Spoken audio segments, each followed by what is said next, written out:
Donna, and today I'm going to continue on with another video working with Embird and EQ8 and bringing in embroidery designs for a project.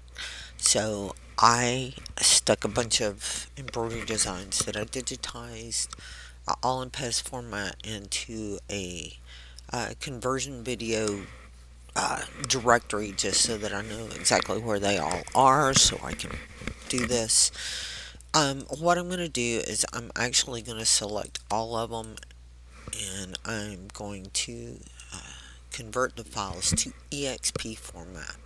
And you need that for EQ8. So all of these are actually now converted. So if I look in here, um, I should be able to see the EXP files um, right here, which is what I would like bring into EQ8. So anyway, we're going to go ahead and go over there. So, and we are going to design a quilt from scratch. And just for this video, we will play with the 4x4. We're actually going to make these 8x12. I think that's the largest design that I have for embroidery designs. And right now I'm just going to leave the borders the way they are. Design.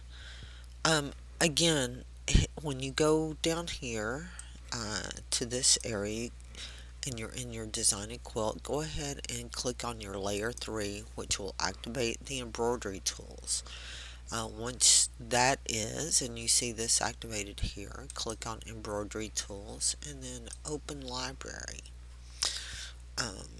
Since I'm going to be using my own, I will import from EXP files, and this is a conversion video. It's the same directory I guess I'd used before, but we're going to go ahead and select them all and say open.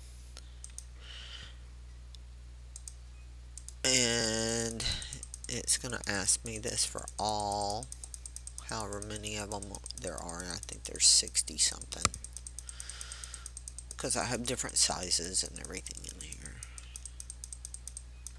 just so I can play. Oops. So there they are. They're all now in here. You can see them. So I'll select all embroidery and add to sketchbook. And I'll go ahead and close.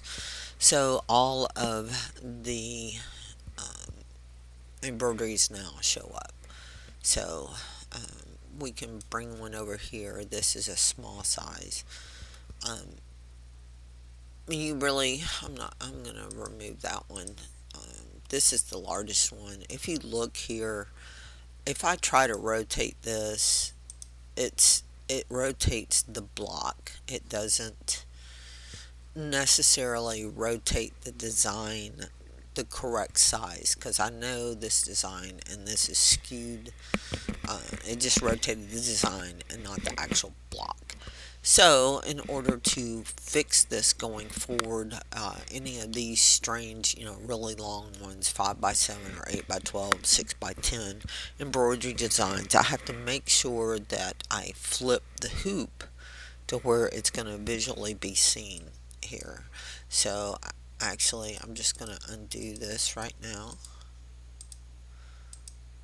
And we're going back, whoops, to the embroidery set.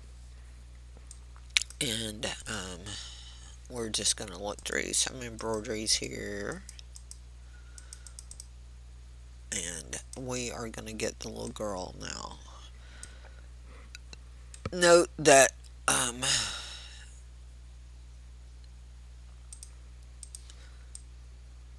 she looks strange in her coloring. That is because they don't bring in the colors for this, but you can change them in here.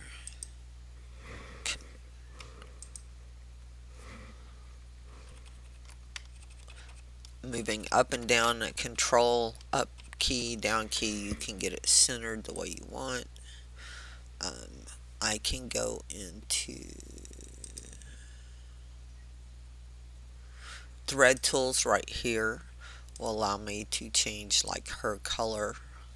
So you see that. We'll do her underwear, I think was a little different color. Her hair was blonde, and give her some orange highlights there. And one thing I wanted to say is if I could add another embroidery on this. So let's just see. I had a little dress. These are some designs that I had embroidered for little characters. So let's see if I can set this up there. So I can, and I can get that on her. That's super cool. That's good. So it does bring it in that way. Anyway, so at least I know I can do that. Lay the embroideries over each other, and I don't have to necessarily design all of that in my embroidery software. Anyway, let's go ahead and set a couple more of these little girls. We'll put her here and her here, and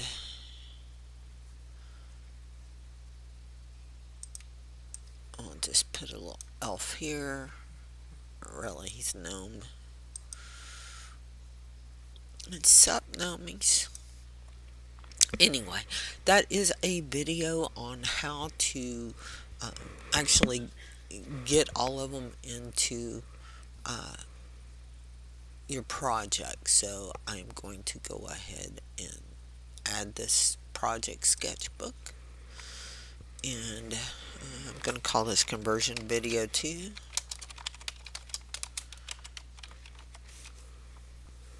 And let's get out of, yes, let's get back out, go in and see,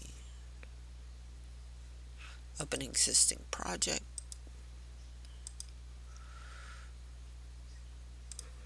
and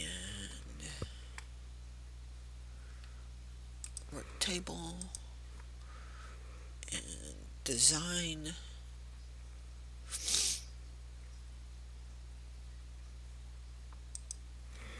Oops.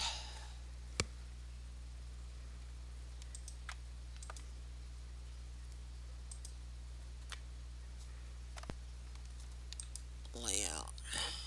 Okay. That's it. Anyway, that's it for today. We will talk to you later. Bye.